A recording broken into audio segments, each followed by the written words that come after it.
নমস্কার, শুরু করলাম আজকের চতুর্থ স্তম্ভ। আমি সুচন্দ্রিমা। এবারে সাধারণ নির্বাচনে বাংলার জেতাহারা নিয়ে কথা শুরু হলেই বামেদের প্রসঙ্গ আসছে, বারবার আসছে। সেই বাম যারা একদা এই বঙ্গজীবনে বড়লেনের মতোই এক অবিচ্ছেদ্য অঙ্গ ছিলেন, তারাই কমতে কমতে বিধানসভাতে শূন্য হয়েছে। কিন্তু বাম তো কেবল সিপিএম সিপিআই নয়, বাম এক আদর্শ, বাম পন্থা এক পথ যা সাম্যের কথা বলে। পৃথিবীতে শ্রেণী বিভাজন থাকবে, বৈষম্য থাকবে, আর বামপন্থা উবে যাবে তা তো হয় না। বামপন্থাও থাকবে, কাজেই তার নানান বিবর্তন আমরা দেখব। সে শেষ হবার আগে ফিনিক্স পাখির মতোই আবার ফিরে আসবে, এটাই সমাজ বিজ্ঞানের এক সত্য। তো শূন্যতে নামার পর আর কতটা নামা যায়?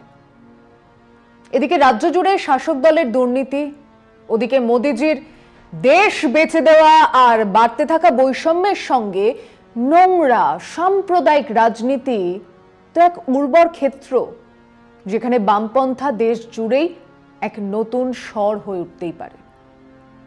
উঠছে না কারণ সে মাটিতে বামপন্থার বীজ নেই, ছড়ায়নি কেউ, কিন্তু বাংলার মাটিতে তো আছে।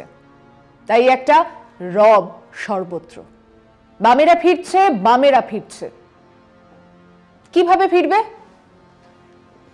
যে ভোট এক ধাক্কায় 38% থেকে 5% নেমে এসেছে, তা এক ধাক্কায় আবার ওই 38% পৌঁছে যাবে?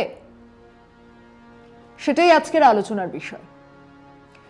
যে কোনো জামানার শিখরই আসলে তার পতনের সূত্রপাত, মানে সব থেকে ওপরে ওঠার পরে তার পতন শুরু হয়।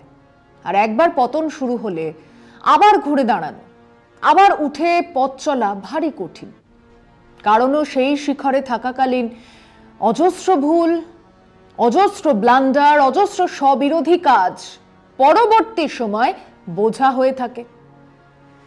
ধরুন, বাম জামানার শিখর 2004-এর লোকসভা, 42টার মধ্যে 35টা আসন পেয়েছিল বামেরা, ভোট 50%।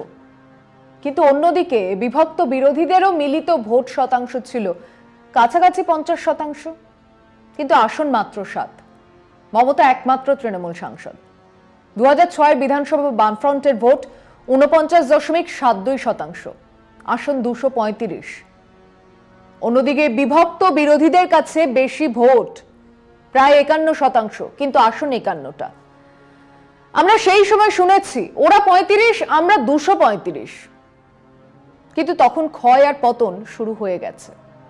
এক অখ্যাত মদন মিত্র বিষ্ণুপুর বাই ইলেকশনে জিতে গেল 2009, আর তারপরেই ছিল সাধারণ নির্বাচন, যার আগে বামেরা কংগ্রেস সরকারের ওপর থেকে সমর্থন তুলেছে। কাজে কংগ্রেস তৃণমূল জোটের সূচনা হতে পেরেছে।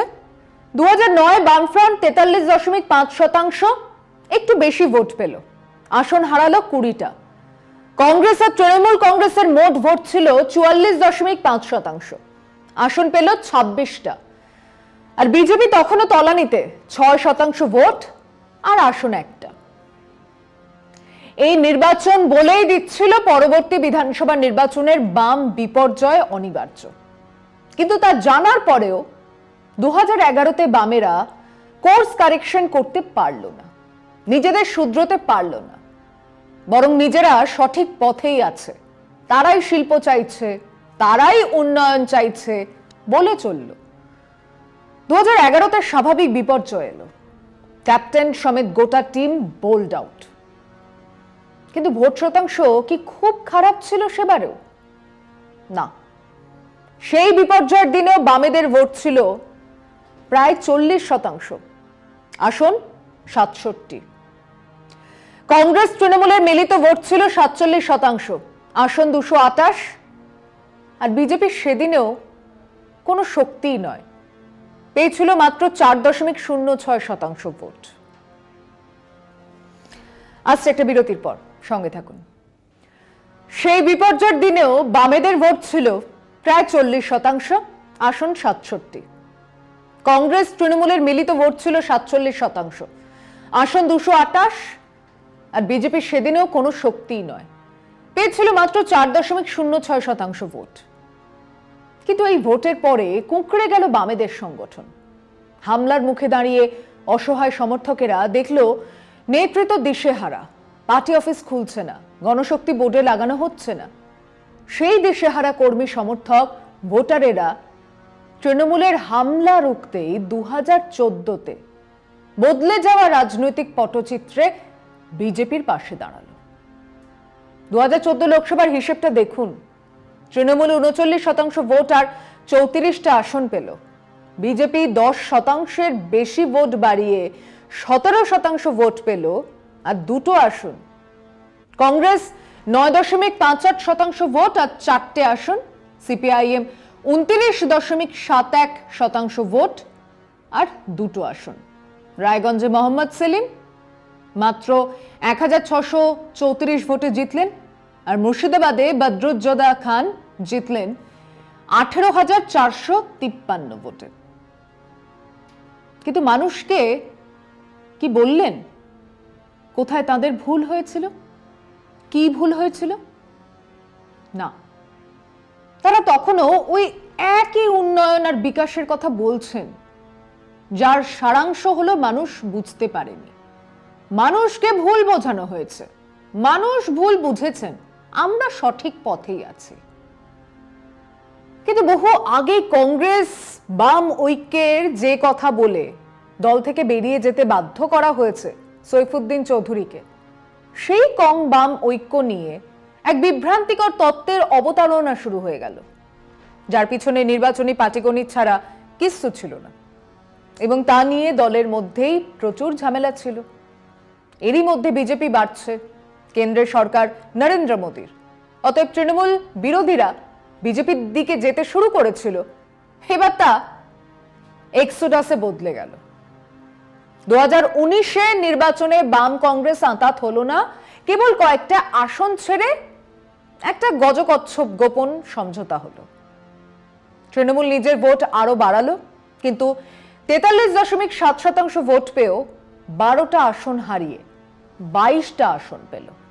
বামেদের ভোট কমলো, 16.72% পেল 7.5%। ভোট 0 আসন। কংগ্রেস 5.7% ভোট পেয়েও কোন রকমে মালদা উত্তর আর বহরমপুর আসন দুটো ধরে রাখলো। আর বিজেপি সেই বাম কংগ্রেসের কমে যাওয়া ভোটের 22% ভোট নিজেদের ঝোলাতে নিয়ে এলো। 40.6% ভোট পেয়ে 18টা আসন জিতে নিল। বাংলার রাজনীতিতে প্যারাডাইম শিফট। তৃণমূল আর বিজেপি মুখোমুখি লড়ছে, একে অন্যের দল ভাঙাচ্ছে, তীব্র আক্রমণ করছে। তৃণমূলের দলের মধ্যে সরকারের হাজার একটা দুর্নীতি বেরিয়ে আসছে। মোদী সরকারের এজেন্সিগুলো সেটাকে ব্যবহার করে, বিভিন্ন প্রতিষ্ঠানকে ব্যবহার করে সেই দুর্নীতির চেহারাটাকে আরো বিরাট করে দেখানোর কাজে নেমেছে। তারা দুর্নীতির ইস্যুতেই সরকার ফেলতে চায়।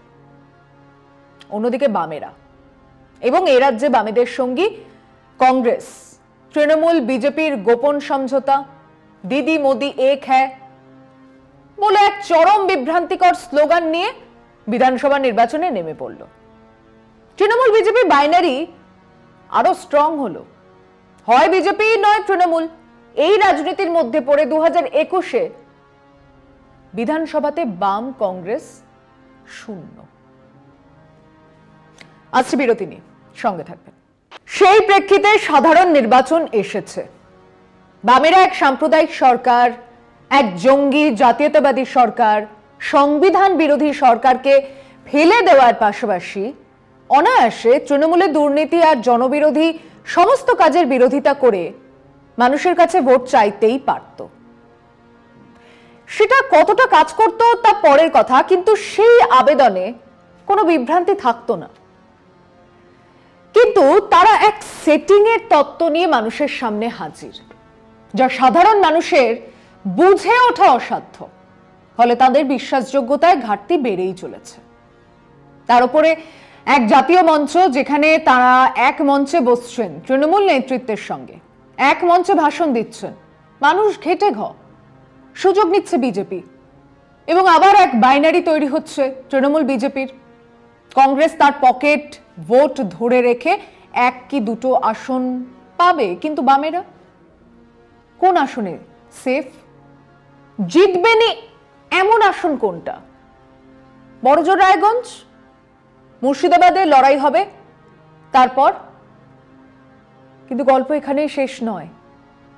বামেদের সেই হাইবারনেশনে চলে যাওয়া থেকে বের হয়ে আসায় তারা এখন দৃশ্যমান। বাম কর্মীরা খানিক জোর পেয়েছেন, কিছু কর্মী সমর্থক ফিরছেন এবং মার্ক মাই ওয়ার্ড, এই বৃদ্ধি এবারে নির্বাচনে এক বিরাট ভূমিকা নেবে। না, বামেদের জিতিয়ে দেবে না, কিন্তু তাদের ভোট বৃদ্ধি দুভাবে কাজ করার সম্ভাবনা থেকেই যাচ্ছে।